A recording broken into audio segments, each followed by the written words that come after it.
ស្របពេលដែលរដ្ឋាភិបាលលោកហ៊ុនម៉ាណែតគ្មានគោលជំហរច្បាស់លាស់ក្នុងការរុញបញ្ហាព្រំដែនជាមួយថៃទៅដោះស្រាយតាមរយៈយន្តការអន្តរជាតិភាគីថៃកំពុងសាងសង់សំណង់រឹងជាច្រើននៅលើទឹកដីខ្មែរដែលពួកគេកំពុងកាន់កាប់ខណៈថ្មីនេះពួកគេកំពុងពន្លឿនការសាងសង់ជញ្ជាំងព្រំដែនអចិន្ត្រៃយ៍នៅតាមព្រំដែនកម្ពុជាថៃក្នុងភូមិសាស្ត្រខេត្តបាត់ដំបងដោយឯកតោភាគីការសាងសង់ជញ្ជាំងព្រំដែននេះគឺបានចាប់ផ្ដើមតាំងពីថ្ងៃទី2ខែមេសាដែលមានបណ្ដោយប្រមាណ1310ម៉ែត្រហើយពួកគេរំពឹងថានឹងបញ្ចប់នៅខែមិថុនាឆ្នាំ2026នេះខណៈបច្ចុប្បន្នសម្រាប់បានជាង 20% ហើយជញ្ជាំងព្រំដែននេះមានកម្ពស់ប្រហែល170សង់ទីម៉ែត្រហើយបំពាក់ដោយសំណាញ់ដែកពីខាងលើដែលមានកម្ពស់ប្រហែលជា20សង់ទីម៉ែត្រថែមទៀតជុំវិញការសាងសង់ជញ្ជាំងព្រំដែននេះកាលពីថ្ងៃទី10ខែមេសាក្រសួងការបរទេសកម្ពុជាបានចេញលិខិតតវ៉ាដោយរៀបរាប់ថាកម្ពុជាតវ៉ាដាច់អហង្ការចំពោះសកម្មភាពខុសច្បាប់របស់ថៃដែលបានកាន់កាប់ដោយខុសច្បាប់នៅតាមព្រំដែនកម្ពុជាក្នុងនោះក្រសួងក៏បានតវ៉ាប្រឆាំងភាគីថៃដែលសាងសង់របងព្រំដែនជាឯកតោភាគីនៅក្នុងចន្លោះព្រំដែនលេខ52និង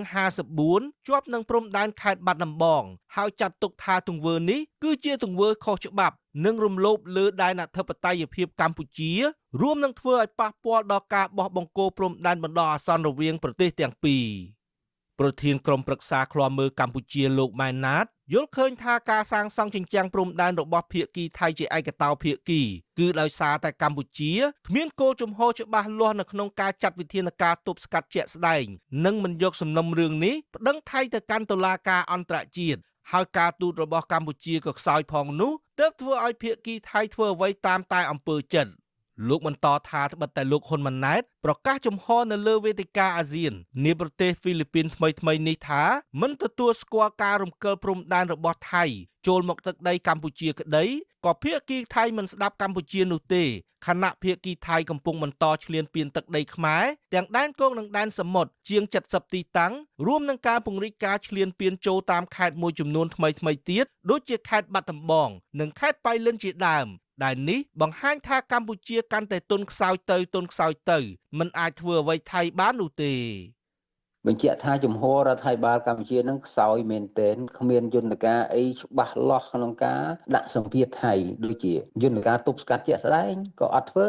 យន្តការការទូតអន្តរជាតិដើម្បីទប់ស្កាត់ភាពកក្លិនរបស់ថៃក៏អត់ខ្លាំងក្លារួមទាំងយន្តការបដិងផ្ដាល់ថៃទៅតុលាការអន្តរជាតិហ្នឹងក៏អត់តាន់ឃើញធ្វើអីទេម្ល៉េះហើយបានជាថៃហ្នឹងក៏ក្លិនប្រមាថមិនឈប់ឈរទូរទស្សន៍អាស៊ីសេរីពុំអាចតាក់ទងប្រធានអង្គភិបអ្នកណែនាំពាក្យរដ្ឋាភិបាលលោកប៉ែនបូណាដើម្បីសុំការឆ្លើយតបជុំវិញបញ្ហានេះបាននៅឡើយទេនៅថ្ងៃទី12ខែឧសភាដោយហៅទូរស័ព្ទចូលតែគ្មានអ្នកទទួលប្រមុខដឹកនាំស្ថាប័នអធិបតេយ្យភាពជាតិព្រំដែននិងអន្តោប្រវេសន៍នៃរដ្ឋាភិបាលកម្ពុជាឯករាជ្យ$23លោកអ៊ុំសំអានសង្កេតឃើញថាការសាងសង់របងអចិន្ត្រៃយ៍តាមបង្គោលព្រំដែនលេខ52និង54ក្នុងចន្លោះភូមិសាស្ត្រស្រុកកំរៀងខេត្តបាត់ដំបងមានភាពមិនប្រក្រតីច្រើនដូចជាបង្គោលព្រំដែនលេខ52ដល់54ដែលភាគីថៃបោះគឺជាបង្គោលព្រំដែនថ្មីសន្លាងនិងមិនមានបង្គោលព្រំដែនដែលសាងសង់នៅចន្លោះឆ្នាំ1919ដល់ឆ្នាំ1920នាសម័យបារាំងនោះទេលោកថាបង្គោលព្រំដែនចាស់ទំនងភាគីថៃបានកំទេចចោលរួចរំកិលបង្គោលព្រំដែនចូលទឹកដីខ្មែរដោយសាងសង់បង្គោលព្រំដែនថ្មីជំនួសវិញដោយដាក់នៅទីតាំងថ្មីទើបបង្គោលព្រំដែនសប្តាហ៍ថ្ងៃនេះមានលក្ខណៈថ្មីសន្លាងលោកថាកម្ពុជាត្រូវតែតវ៉ាហើយបញ្ជូនមន្ត្រីពាក់ព័ន្ធចុះទៅពិនិត្យឲ្យបានត្រឹមត្រូវមិនគួរបណ្តែតបណ្តោយបែបនេះទេការធ្វើរបងព្រំដែនហ្នឹងប្រកាសជាជឿនពៀនយកទឹកដីខ្មែរយើងហើយរដ្ឋាភិបាលហ៊ុនម៉ាណែតថាដូចជាកំសាកញីអសមត្ថភាពមែនទៀតអត់មានទៅទប់ស្កាត់រឿងគេដែលគេធ្វើរបងព្រំដែនជាចិនត្រៃអញ្ចឹងចុងក្រោយអត់មានអីដោះស្រាយរឿងហ្នឹងអត់អាចឲ្យថៃវាយរបងបេតុងនោះបានទេរបងបេតុងងាយវាយទេហើយដល់អញ្ចឹងទៅអត់មានលទ្ធភាពទៅឲ្យថៃរើរបងសំបីរបងបលាលុះក្នុងកុងតឺន័រមិនហ៊ានរើហ្នឹងណាក្រៅពីការសាងសង់របងព្រំដែនអចិន្ត្រៃយ៍នៅស្រុកកំរៀងយោធាថៃក៏កំពុងតែមមាញឹកនៅក្នុងការប្រើប្រាស់គ្រឿងចក្រជីកប្រឡាយនៅតាមក្បែរបន្លាលួសដែលពួកគេបានពាត់រំលោភយកដីខ្មែរនៅតាមបណ្ដាព្រំដែននៅក្នុងស្រុកភ្នំព្រឹកខេត្តបាត់ដំបងផងដែររីឯកងទ័ពខ្មែរបានត្រឹមតែឈរមើលនិងស្រែករារាំងពីចម្ងាយមិនអាចហាមឃាត់ទាហានថៃបាននោះទេ ជាមួយគ្នានោះនៅលើភ្នំ424ក្នុងតំបន់ជាំស្រងាំខេត្តឧត្តរមានជ័យគេក៏ឃើញមានព្រះសង្ឃនិងយោធាថៃកំពុងតែបន្តឈូសឆាយដីព្រៃនិងធ្វើផ្លូវបេតុងថ្មីរំលោភចូលដីខ្មែរកាន់តែជ្រៅអ្នកខ្លំមើលថាប្រសិនបើរដ្ឋាភិបាលលោកហ៊ុនម៉ាណែតនៅតែបន្តដោះស្រាយបញ្ហាព្រំដែនជាមួយថៃដោយគ្មានភាពច្បាស់លាស់និងគ្មានការប្តឹងផ្តល់ថៃទៅកាន់តុលាការយុត្តិធម៌អន្តរជាតិ ICJ និងតាមយន្តការអន្តរជាតិមួយចំនួនទៀតនោះទេគឺគ្មានផ្លូវដែលអាចរារាំងមហិច្ឆតារបស់ថៃឲ្យបញ្ឈប់ការឈ្លានពានយកទឹកដីខ្មែរនោះទេពួកគេស្នើឲ្យរដ្ឋាភិបាលត្រូវស្ដាប់មតិរបស់ពលរដ្ឋដែលតែងតែចង់ឃើញរដ្ឋាភិបាលប្រើប្រាស់យន្តការអន្តរជាតិនៅក្នុងការដោះស្រាយបញ្ហាព្រំដែនជាមួយថៃនិងផ្ដោតលើការបង្រួបបង្រួមជាតិឲ្យរឹងមាំឡើងវិញដើម្បីកុំឲ្យប្រទេសជិតខាងគេមើលងាយដោយសារតែពលរដ្ឋខ្មែរនិងអ្នកនយោបាយបែកបាក់សាមគ្គីជាតិពីរដ្ឋធានី Washington ខ្ញុំបាទនៅវណ្ណរិនទូរទស្សន៍អាស៊ីសេរីបាទលោកនាយកមិត្តរីមុនពេលចូលវេទិកាអ្នកស្ដាប់អសិរ័យនេះខ្ញុំសូមជូនលោកនាងបន្តិចទៀតនៅយប់ថ្ងៃស្អែកនេះដោយលោកនាងបានទស្សនាបទសម្ភាសន៍រវាងខ្ញុំបាទនិងលោកជញ្ញបុត្រនិងអ្នកស្រីមួលសុហួរហើយគឺលោកទាំងពីរនឹងរាយការណ៍ពីការវិវត្តថ្មីនៃជំនួបរវាងសមាជិកសភាសហភាពអឺរ៉ុបឬក៏នឹងលោកទាំងពីរនឹងមករាយការណ៍ជូនលោកនាងបន្ថែមទៀតថាតើនៅថ្ងៃនេះជំនួបនឹងនៅចែកពីអ្វីខ្លះពាក់ព័ន្ធនឹងកម្ពុជាឬក៏ខាងសភាអឺរ៉ុបនឹងនឹងសន្យាអ្វីខ្លះទៀតទាក់ទងនឹងស្ថានភាពនៅកម្ពុជាទាំងនយោបាយសិទ្ធិមនុស្សទាំង Cyber Scam អញ្ចឹងជាដើមអញ្ចឹងសូមលោកនាងរងចាំទស្សនាទៀតទាក់ទងនឹងការរាយការណ៍ដោយផ្ទាល់របស់លោកជញ្ញបុត្រនៅយប់ថ្ងៃស្អែកបាទលោកនាងជាទីមេត្រីជាបន្តទៅនេះគឺជានីតិវិទ្យាអ្នកស្ដាប់វិទ្យុអស៊ីសេរីទទួលអស៊ីសេរី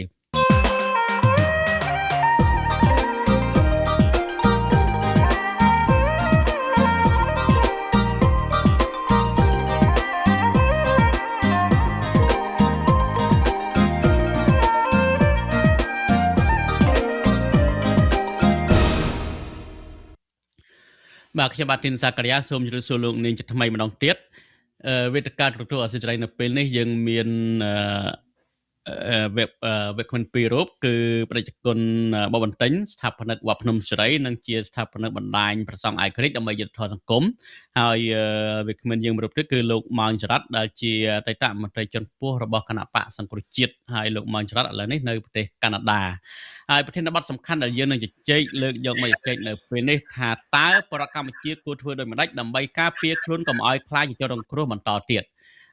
កណាបានឃើញព្រះអង្គហើយកណាសូមជម្រាបថ្វាយបង្គំព្រះអង្គបន្តិចហើយជម្រាបសួរលោកម៉ោងចរ៉ាត់បាទជំរាបពូញោមសក្យានិងជំរាបពូញោមមកជំរាបពូបាទទាំងលោកម៉ោងចរ៉ាត់ទាំងព្រះអង្គគឺនៅក្មេងមិនដល់ដោះសក់ពេញទេ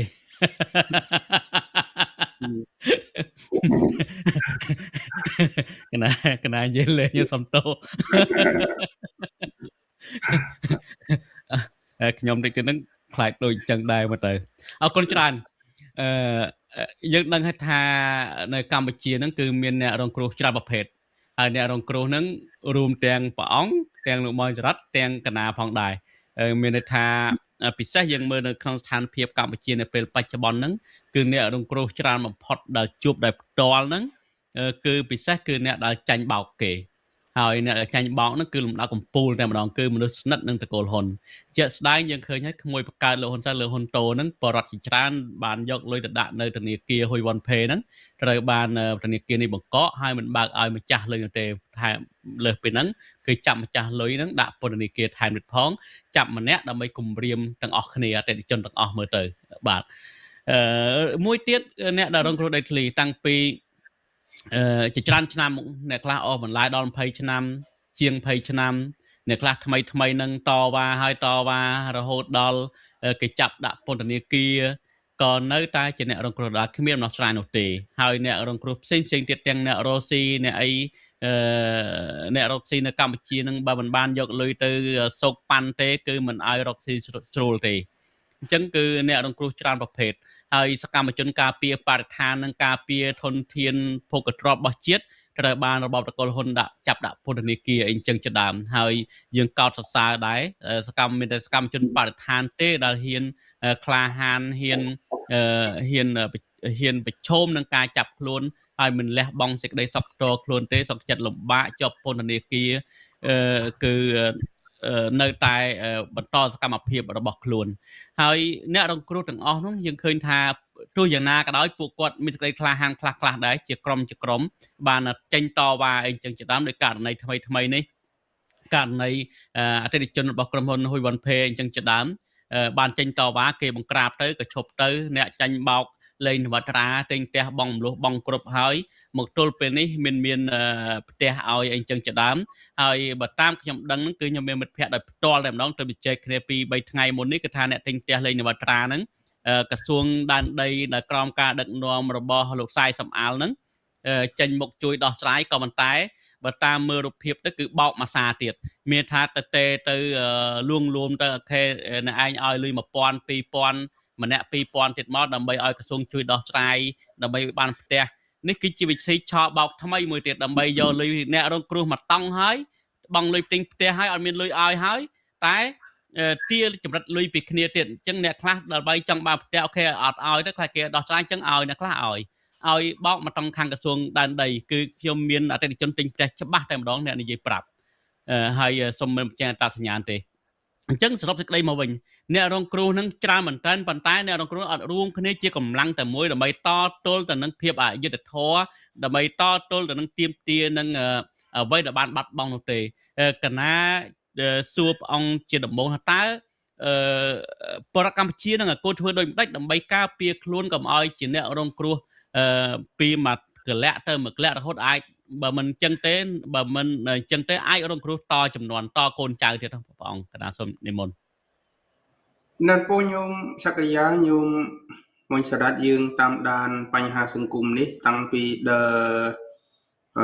បើសក្យាមិនភ្លេចទេយើងទៅកំពង់ធំថ្ងៃ30ឧសភាឆ្នាំ2015ជាមួយលោកឌីតកែមលីទៅដេកនៅផ្សារបាឡាំងនិយាយរឿងបញ្ហាសង្គមយើងមិនមែនត្រឹមតែលើគេថាទេយើងដើរគ្រប់ច្រកលហកទាំងក្នុងដប់ទាំងក្នុងព្រៃហើយយើងមើលឃើញអញ្ចឹងហើយដំណើរនៃការដើរហ្នឹងគឺយើងដើរស៊ើបអង្កេតសិក្សាពីជនរងគ្រោះអញ្ចឹងជនរងគ្រោះបើយើងរៀបមើលអំពីប្រភេទនៃជនរងគ្រោះមានច្រើនប្រភេទណាប្រភេទជនរងគ្រោះដោយសារបញ្ហាព្រៃឈើក្រោយពីឆ្នាំ2012គេធ្វើដីសម្បត្តិសេដ្ឋកិច្ចមកខេត្ត4ដែលរងគ្រោះខ្លាំងជាងគេកំពង់ធំព្រះវិហារកាចេះស្ទឹងត្រែងនេះជាតំបន់ជុំវិញតំបន់ព្រៃឡង់ហើយយើងមើលទៅឃើញថាពួកគាត់រងគ្រោះនឹងច្រើនណាស់អ្នករងគ្រោះដោយសារបញ្ហាព្រៃឈើនិងដីសម្បត្តិសេដ្ឋកិច្ចនឹងប្រភេទអ្នករងគ្រោះទី1ប្រភេទអ្នករងគ្រោះទី2គឺប្រភេទអ្នករងគ្រោះដោយសារបញ្ហាដីធ្លីនៅពេលហ្នឹងគឺរងគ្រោះធំជាងគេចាប់ផ្ដើមពីឆ្នាំ2012គឺនៅស្រុកជីក្រែងខេត្តសៀមរាបរហូតមកដល់ទីក្រុងភ្នំពេញជាដើមបងអញ្ចឹងយើងមើលឃើញទំហំនៃការរងគ្រោះដោយសារបញ្ហារំលោភបំពានដីធ្លីហ្នឹងធំមែនទែនបើគិតពីចំនួនមនុស្សមិនតិចជាង100,000នាក់ទេហ្នឹងហើយណាប្រភេទរងគ្រោះទី2ប្រភេទអ្នករងគ្រោះទី3គឺប្រភេទអ្នករងគ្រោះដោយសារសកម្មភាពនយោបាយបង្ហាញចន្ទៈនយោបាយរឹងមាំធ្វើឲ្យគេធ្វើបាបធ្វើទរណកម្មហើយអ្នករងគ្រោះដោយសារនយោបាយនេះបើយើងគិតមើលទៅទំហំពួកគាត់កន្លះប្រទេសព្រោះគាត់មានតំណាងរាស្ត្រ55នាក់ហើយនឹងមានក្រុមប្រឹក្សាឃុំដល់ទៅ2000នាក់ជាងណែអញ្ចឹងទំហំនៃជនរងគ្រោះធំមែនទែនប៉ុន្តែជនរងគ្រោះគាត់បណ្ដោយអានឹងតែមករៀបមើលឲ្យឃើញថាតើអ្នកណាខ្លះជាជនរងគ្រោះអ្នកណាខ្លះសេះសល់ពីរងគ្រោះបើយើងរៀបមើលទៅអត់មានសេះសល់ប៉ុន្មានទេពូហើយសួរថាអ្នករងគ្រោះនឹងព្រីឈើរងគ្រោះនឹងបញ្ហាដីធ្លីបញ្ហានយោបាយនឹងសិតតែគណៈបពប្រឆាំងណារួមទាំងអ្នកកសែតផងព្រះអង្គរួមទាំងអ្នកកសែតផងណាមិនទាន់រៀបអស់ទេអញ្ចឹងរៀបទៅមិនបាន3ព្រីឈើដីធ្លីគណៈបកនយោបាយហ្នឹងហើយឥឡូវយើងបន្ត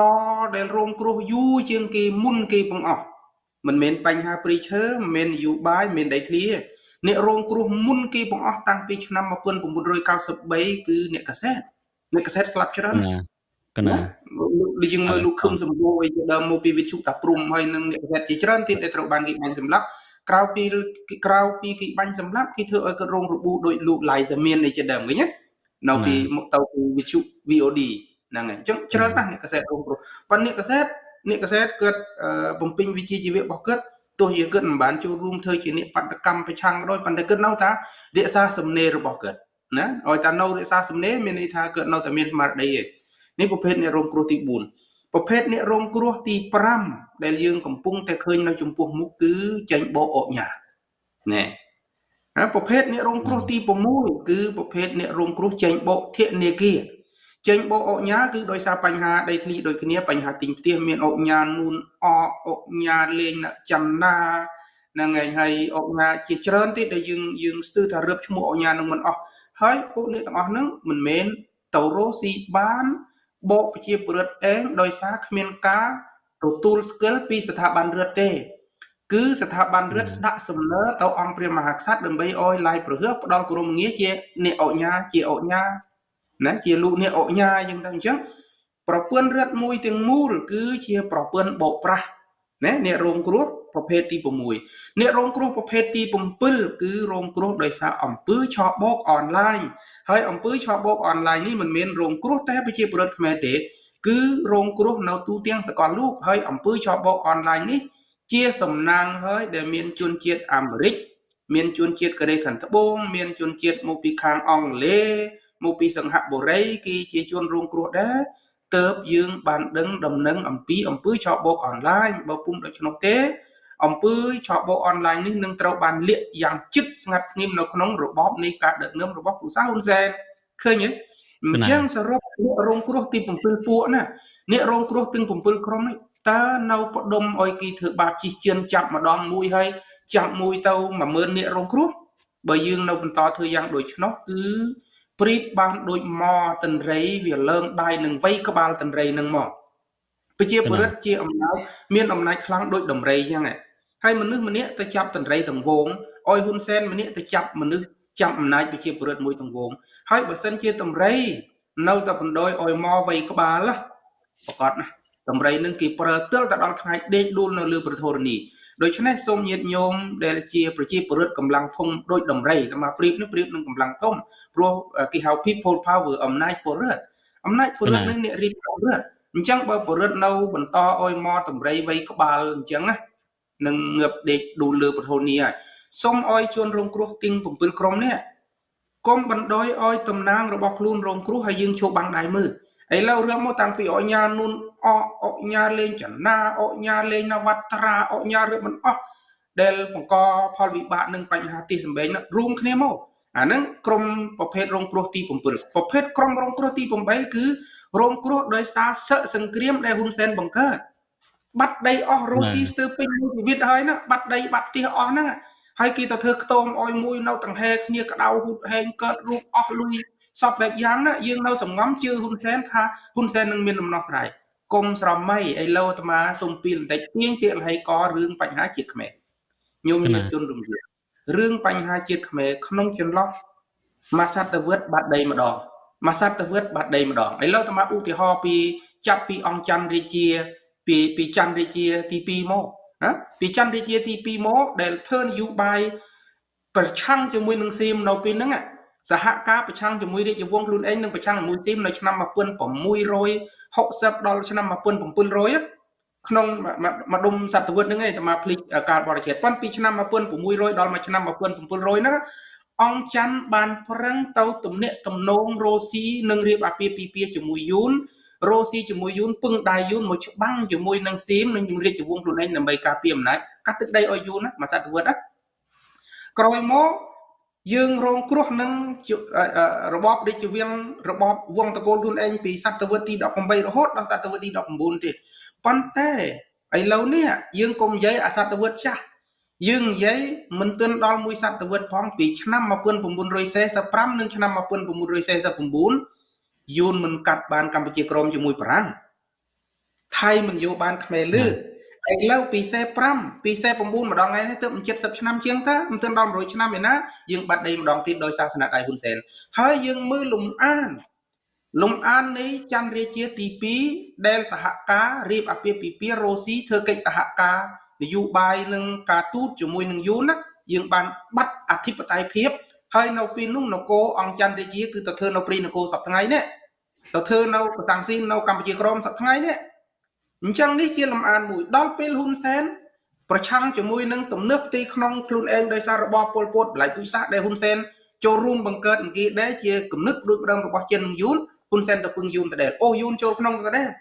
ច័ន្ទរាជាទី2ក៏អូយូនចូលក្នុងស្រុកខ្មែរដើម្បីប្រឆាំងជាមួយនឹងជាតិខ្លួនឯងហើយប្រឆាំងជាមួយនឹងស៊ីមឥឡូវនេះហ៊ុនសែនអត់ខុសគ្នាប្រហែលទេហ៊ុនសែនអូយូនចូលស្រុកមករំដោះប្រឆាំងជាមួយនឹងទីក្នុងជាតិខ្លួនឯងដែលគេអ្នកបង្កើតអញ្ចឹងអាលំអាននៃការបាត់បង់ទឹកដីខ្មែរអត់ខុសគ្នាទេ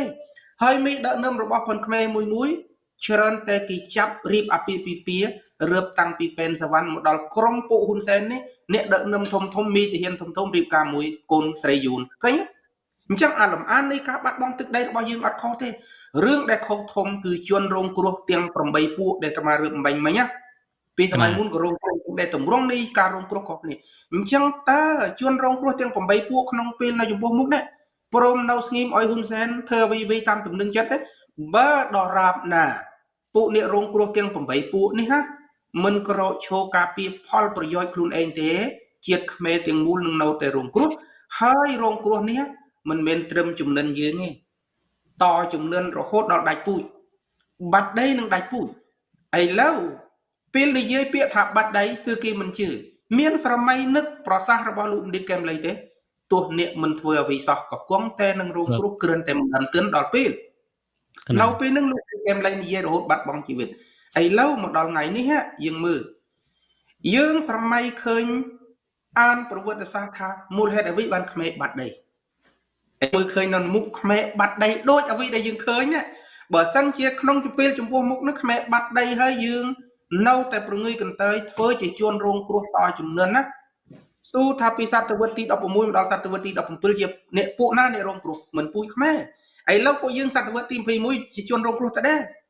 ហើយតើក្រោយសតវត្សទី21ទៅដល់សតវត្សទី22អ្នកណាអ្នករងគ្រោះខ្មែរប៉ុន្តែរងគ្រោះក្នុងឋានៈជាមុខបាត់បង់ទឹកដីនិងសល់ពូជសាសន៍តែបាត់ទឹកដីសក្តិយាយើងពិនិត្យមើលរឿងមួយទៀតអ្នកដែលកាន់ជំនឿសាសនាផ្សេងៗសម័យក៏ប្រភេទជនរងគ្រោះដែរណាអ៊ីស្លាមគិតតែនឹមគ្នាថ្វាយអង្គមទៅគ្រីស្ទានគិតតែនឹមគ្នាធ្វើអធិដ្ឋានទៅពួកលោកសង្ឃគិតទៅនឹមយាយតាធ្វើបុណ្យទៅកុំខ្វល់អីឃើញទេនៅពេលដែលថៃឆ្លៀនពៀនទឹកដីកាន់តែខ្លាំងពួកលោកសង្ឃបបួលយាយតាធ្វើបុណ្យដាក់ឈ្មោះកាន់តែធំគ្រាន់តែបុណ្យវិសាខបូជាបុណ្យធំក្នុងពុទ្ធសាសនាតែគេបង្កើតពាក្យឲ្យធំគេថាមហាវិសាខបូជា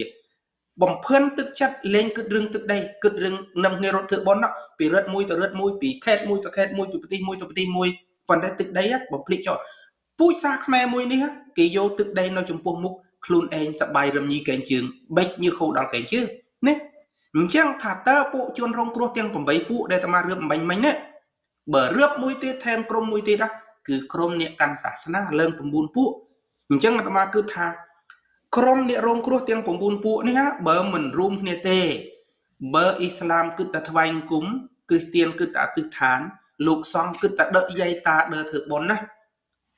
ការធ្វើបុណ្យរបស់អស់លោកការថ្វាយអង្គមការធ្វើអធិដ្ឋាននេះណានឹងជាចំណែកមួយដែលបង្កឲ្យមានភាពមហន្តរាយដល់ជាតិសាសន៍ខ្លួនឯងសូមកុំយកជំនឿសាសនាធ្វើរនាំងធ្វើរបងហើយឈប់គឺគូជាតិគ្រប់ជំនឿសាសនាសក្តិយានឹងអាត្មាយើងសាសនាផ្សេងគ្នាប៉ុន្តែអាត្មានិយាយណាគឺមិនចង់ឲ្យពួកអ្នកកាន់ជំនឿសាសនាគិតត្រឹមរង្វង់អធិដ្ឋានថ្វាយបង្គំនឹងធ្វើបុណ្យទេព្រោះមានជំនឿសាសនាយើងវាផ្សេងគ្នាសក្តិយាអីថ្វាយបង្គំគ្រីស្ទានអធិដ្ឋានអាត្មាធ្វើបុណ្យហើយយើងនឹងគ្នាធ្វើតារីខ្លួនអញ្ចឹងទៅហ៎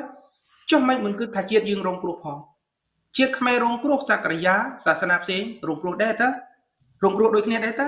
ហេតុដូច្នោះបើយើងប្រភេទទី9នេះជាជនរងគ្រោះអ្នកនៅជំនឿក្នុងសាសនានេះណាអ្នកនយោបាយនឹងបោកមីដឹកនាំសាសនាប្រើបន្លប់បំភឿនគម្ពីរក្រឡៃគម្ពីរមិនអោយមនុស្សយល់ពីគម្ពីរបំណងរបស់ព្រះពុទ្ធប្រកបមិនមែនបោកត្រឹមមនុស្សធម្មតាបោកដល់ព្រះទេណាក្រឡៃគម្ពីរទេណាដោយអាត្មានេះត្រៃបេដកនិយាយត្រឹមវាបុណ្យវិសាខបូជាទេប៉ុន្តែក្នុងសម័យហ៊ុនសែនគេប្រើពាក្យមហាវិសាខបូជាក្រឡៃគម្ពីរទេឃើញទេគេបន្ថែមពាក្យទេព្រោះពាក្យបុណ្យវិសាខបូជាវាធំហួសហេតុណាស់ទៅហើយប៉ុន្តែគេក្រឡៃគម្ពីរថែមអញ្ចឹងជាជំរឿសចុងក្រោយបើសិនជាអ្នករងគ្រោះទាំង9ពួកនៅយករួចខ្លួនរៀងខ្លួនគ្មានថ្ងៃរួចខ្លួនទេដោយយោងប្រសាសន៍របស់លោកបណ្ឌិតកែមលីអ្នកមិនធ្វើអ្វីសោះក៏គង់តែរងគ្រោះគ្រាន់តែមិនទាន់ដល់ពេលដោយជាពួកប្រជាពលរដ្ឋខ្មែរនៅតាមតំបន់ព្រំដែនគិតមានកំហុសអីដែលថៃយកផ្ទះគិតមានកំហុសអីដែលថៃយកភូមិរបស់គាត់ក៏អត់មានកំហុសអីទេកំហុសរបស់មីដឹកនាំប្រទេសហេតុដូច្នេះ បើសិនជាអ្នករងគ្រោះទាំង9ពួកហ៊ានឈរទន្ទឹមគ្នាតស៊ូប្រយុទ្ធយើងនឹងមានជ័យជំនះបើយើងមិនប្រយុទ្ធប្រៀបបានដូចកីឡាករឡើងលើសង្វៀនឈរបើកមុខឲ្យគេវៃសូមញាតិញោមខ្មែរប្រុសស្រីកុំគិតថាសន្តីអាត្មាមិនសមជាលោកសំគិតតែរឿងច្បាំងគិតតែរឿងធ្វើសង្គ្រាមណែរឿងទឹកដីណាមិនរឿងទៅនិព្វានទេណារឿងទឹកដីណារឿងពូជសាសន៍ណាហើយបើរឿងពូជសាសន៍រឿងទឹកដីគេអត់មានគិតរឿងអ្នកឯងលោកសង្ឃអ្នកឯងក្រហឺអ្នកឯងអ្នកនយោបាយមិនមែនអ្នកនយោបាយរឿងទឹកដីជាទំនួលខុសត្រូវរបស់ពូជសាសន៍ទាំងមូលមិនមែនរបស់អ្នកប៊ូមិនមែនរបស់អ្នកកាន់ជំនឿសាសនាផ្សេងហើយក៏មិនមែនរបស់អ្នកនយោបាយដែរអញ្ចឹងជារឿងរបស់យើងទាំងអស់គ្នាបើដរាបណាយើងមិនព្រមរួមគ្នាបង្កើតអាត្មាឃើញអាស៊ីសេរីហើយនឹងលោកគឹមសុខនិងពួកគណៈបកនៃសង្គ្រោះជាតិនិយាយអំពីបំណងនៃការបង្កើតតំបន់រំដោះអាត្មារីករាយបើយើងមិនតទួលទេស្រមៃគឺថាពេលដែលយួនឈ្លានពានពេលដែលហ៊ុនសែនទៅអូសយួនឆ្នាំ1979ចូលស្រុកខ្មែរគេសម្រុកនឹងគ្នារត់ទៅតំបន់ជនរុំដែលថៃរំលោភយកថាថ្ងៃនេះគេបង្កើតតំបន់តស៊ូមានស្រមៃឃើញទេថាអ្នកជាតិនិយមខ្មែរស្លាប់ប្រមាណលានអ្នកហើយក្នុងមួយសតវត្សកន្លងមុននេះគេសុកចិត្តស្លាប់បូជាជីវិតដើម្បីជាតិគេហើយពួកលោកសង្ឃជំនិននោះគេសុកចិត្តបូជាជីវិតដើម្បីការពារវប្បធម៌ក្នុងការតស៊ូឃើញរូបថតនៅក្នុងក្រោយនេះព្រះអាចារ្យហេមជាវឃើញគេតស៊ូសម្បំណាចុះមិនបានមកដល់ពេលវេលារបស់ពួកយើងនេះកំសាកខ្លាំងជាងគេខ្លាំងម្លេះក្នុងសម័យពុទ្ធសាសនាខ្មែរគ្មានសម័យណាដែលកំសាកខ្លាំងជាងគេដោយសម័យនេះដែលចោបរទេសឈ្លានពានទឹកដីហើយមិនហ៊ានវៃយកទឹកដីរបស់ខ្លួនមកវិញយោងប្រសាសន៍របស់លោក Marco Rubio រដ្ឋមន្ត្រីក្រសួងការបរទេសអាមេរិកគិតលើកឡើងថាមានតែប្រទេសឈ្គូតទេដែលបណ្ដោយឲ្យគេបាញ់ហើយមិនបាញ់គេវិញហើយនៅក្នុងស្រុកខ្មែរយើងដល់ដំណាក់កាលប្រទេសឈ្គូតប្រជាពលរដ្ឋចេញបោកនឹងមេដឹកនាំឈ្គូតសុខចិត្តប្រើគោលការណ៍ស្ងាត់តែមិនស្ងៀមរក្សាសន្តិភាពអរគុណសន្តិភាពប្រកាសជាបាត់ដីគ្មានសន្តិភាពណាដែលប្រជាពលរដ្ឋបាត់ដីទេលើលោកនេះមានតែសន្តិភាពបែបគ្រូសាហ៊ុនសែនសន្តិភាពដែលលោកសំរងស៊ីហៅថាសន្តិភាពធ្នូខ្មោចទេដែលខ្មែរខ្លាយទៅជាជនរងគ្រោះអំពាវនាវសាជាថ្មីកុំអោយនរណាម្នាក់ក្រុមណាមួយដែលជាជនរងគ្រោះតែមួយក្រុមសូមឲ្យក្រុមរងគ្រោះទាំង9ក្រុមនេះចូលរួមចំណែកដើម្បីតស៊ូដើរទៅមុខទៅយើងឬខ្លួនរួចអំពីជនរងគ្រោះហើយយើងខ្លាយជាអ្នកឈ្នះគឺម្ចាស់ទឹកម្ចាស់ដីពុកកណាអរគុណច្រើនព្រះអង្គបានរៀបរាប់យ៉ាងក្បោះក្បាយទាំង9ក្រុមដែលសុទ្ធតែជាអ្នករងគ្រោះបើ9ក្រុមនេះយើងមើលទៅគឺបរដ្ឋពេញប្រទេសកម្ពុជាហើយព្រះអង្គបានសង្កត់គ្មានសល់ណាមួយទេញោមសក្តិគ្មានសល់ណាមួយទេមានសល់ណាមួយទេព្រះអង្គកណាហើយយើងមើលក្រុមទី9នេះដោយព្រះអង្គមានហត្ថលេខាមិញអញ្ចឹងគឺអ្នកសាសនាមេសាសនាទាំង3នេះនៅកម្ពុជាយើងមើលឲ្យតាមវត្តអារាមតាមពហិរបស់អ៊ីស្លាមតាមឆើចរបស់គ្រីស្ទៀនគេឲ្យមេសាសនាយកផ្លាកអគុណសន្តិភាពបំពាក់ទៅលើពហិពាក់លើវត្តទៀតនេះគឺជាការបន្លំហើយយើងមើលសន្តិភាពរាល់ថ្ងៃនៅព្រះអង្គមានហត្ថលេខាគឺសន្តិភាពភ្នោខ្មោចសន្តិភាពក្រុមគូសារតកុលហ៊ុនទេបរៈរស់នៅពិបាកវេទនាមែនទែនយើងមើលឃើញជាក់ស្ដែងលោកមកចរាត់ដោយព្រះអង្គមករៀបរាប់ហើយការដែលព្រះអង្គអំពាវនាវឲ្យអ្នករងគ្រោះទាំងអស់គ្នានឹងគឺរួបរวมគ្នានេះមិនមែនយើងគ្មានគំរូមើលទេជាក់ស្ដែងថ្មីនេះពាក្យស្លោកខ្មែរយើងថាចង្កឹះមួយគេកាច់បាច់ចង្កឹះទាំងមូលគឺគេកាច់មិនបាច់ទេបាទហើយជាក់ស្ដែងថ្មីប្រទេសបង់ក្លាដេសហើយនឹងប្រទេសនេប៉ាល់អញ្ចឹងជាដើមនៅពេលដែលបរិវត្តរងគ្រោះទាំងអស់ហ្នឹងក្រុមយុវជនក្រុម Gen Z នឹងមើលឃើញថាបើសិនជាបណ្ដោយឲ្យមេដឹកនាំផ្ដាច់ការដឹកនាំតទៀតមិនរួមគ្នាដើម្បីងើបតតាមមេដឹកនាំផ្ដាច់ការទេនឹងធ្វើឲ្យប្រទេសនឹងកាន់តែធ្លាក់ដុនដាបហើយកាន់តែប្រឹងអំពើពុករលួយបង់ក្លាដេសមិនបាត់បង់ទឹកដីដោយកម្ពុជាយើងទេកម្ពុជានឹងគឺស្ថានភាពធ្ងន់ធ្ងរមែនតើគឺធ្វើឲ្យបរទេសឈ្លានពានទាំងខាងកើតទាំងខាងលិចថែមទៀតផងលោកមកចរាតើលោកជាអ្នកនយោបាយមួយរូបដែរតើធ្វើម៉េចដើម្បីឲ្យបរិវត្តទាំងអស់ហ្នឹងដឹងពីភាពជឿចាប់ដូចគ្នាមិនមែនដឹងទេបរិវត្តទាំងអស់គ្នាដឹងហើយអ្នកទាំងអ្នករងប៉ះពាល់ដោយផ្ទាល់ទាំងដោយប្រយោលហ្នឹងគឺជឿចាប់ដូចគ្នាប៉ុន្តែចំណុចមួយដែលមិនទាន់មានគឺសេចក្តីក្លាហានមិនទាន់រួមគ្នាហាក់បីដូចជាមិនទាន់ទុកចិត្តគ្នានៅក្នុងការងើបនឹងតើធ្វើបែបម៉េចក្នុងស្ថានភាពបែបនេះលោកមនចរ៉ាត់